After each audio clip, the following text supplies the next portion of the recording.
Rohan Gupta, anti-incumbency is what the opposition has been banking on, an element of fatigue. It doesn't seem to have set in. For all the attempts made by the opposition to raise these issues, it appears that while some of these issues like unemployment and price rise do resonate with voters, they do not translate into any kind of anger against the Modi government. That is very clear.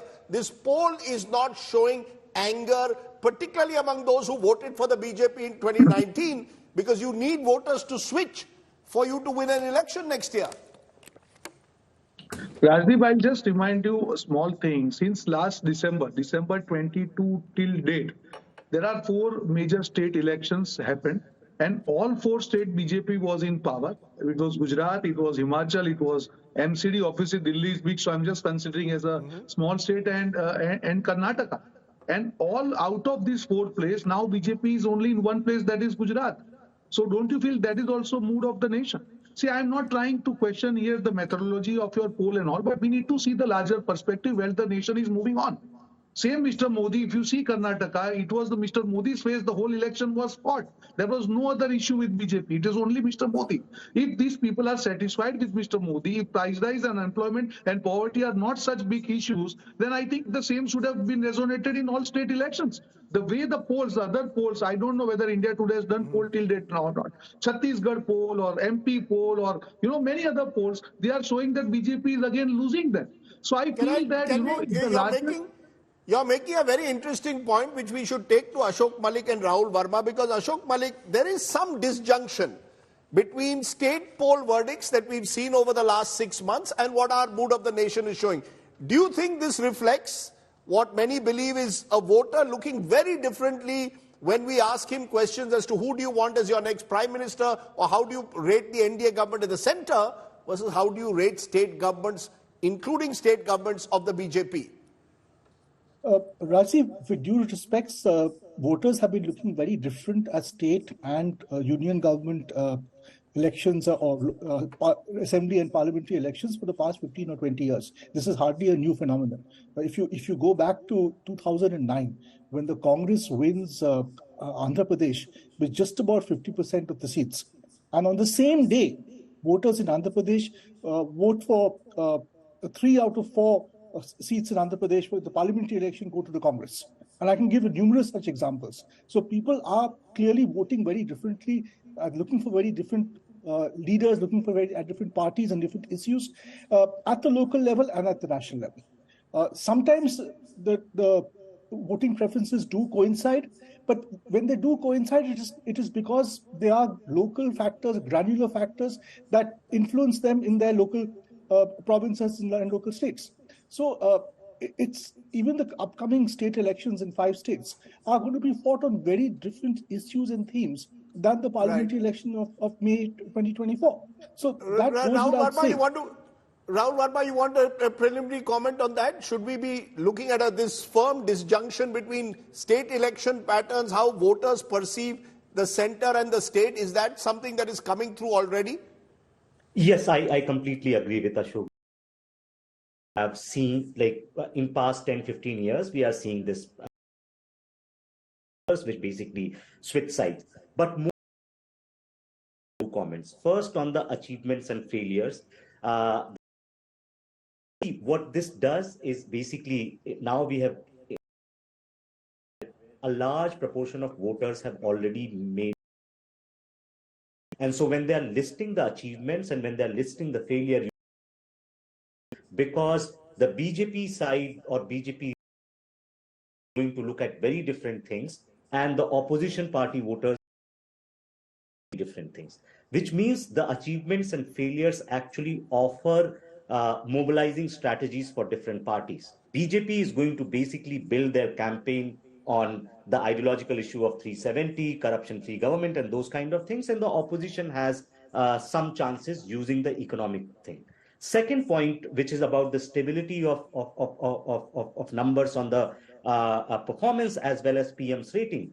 In short run, this is a good news for BJP. If the elections are becoming, and that's, I think, largely like what's happening in national state elections, is Modi being on the ticket for national elections and being able to pull a large section of those undecided voters towards the BJP. In short run, this is a good news for BJP, but I think in the medium to long term, this may also be an Achilles heel for BJP, because party has to also think what would happen post Modi. It's very interesting, Rahul, because, just linked to that is the next question that you posed, because I think that will give you a sense of why people seem to look at economy in one way and look at issues linked to nationalism and pride in India in a different way.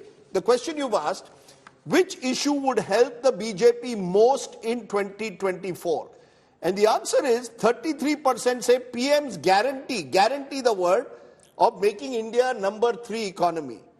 Number 2, Ram Temple, 17%, and implementation of UCC, which has now come into, in a way, as a talking point, 12%. So you add all of that, that comes to 62% in a way. These are all issues which in a way are linked to both Hindutva as well as a sense of pride in the idea of India. We're going to be the number 3.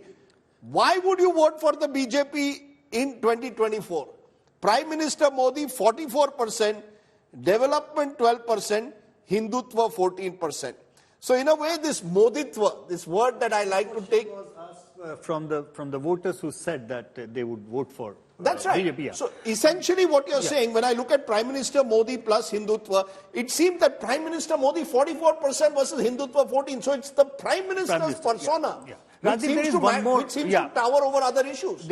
Apart from Prime Minister as the poll thing, for the BJP in terms of getting the votes, there is one very interesting number, Rahul, which I think if we get the graphic of the most important issue here, I can walk it down to you, because 10 years back when we were doing this poll, Raj, in August 2012, I remember very clearly that the first 3 issues, 2 of them remain the same.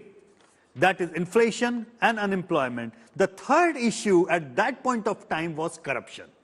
And that is a very, very dangerous mix. When you have inflation, unemployment and corruption coming as a top 3 recall, then you have a definitive anger aimed at that, okay, we have got these 2 issues because of the third issues. Remarkably, in the last 9 years, not even once in MOTN, we have got perceived corruption as counted as among the top issues or problem that people are facing. And I guess that is a very, very big, differentiator as far as how people look at their problem and how people look at their solutions are concerned. Apart from Mr. Modi's popularity, I think that one issue stands out what we did in 10 years back, that data and today's data. It's precisely 10 years. I just like to, you could look at it the other way.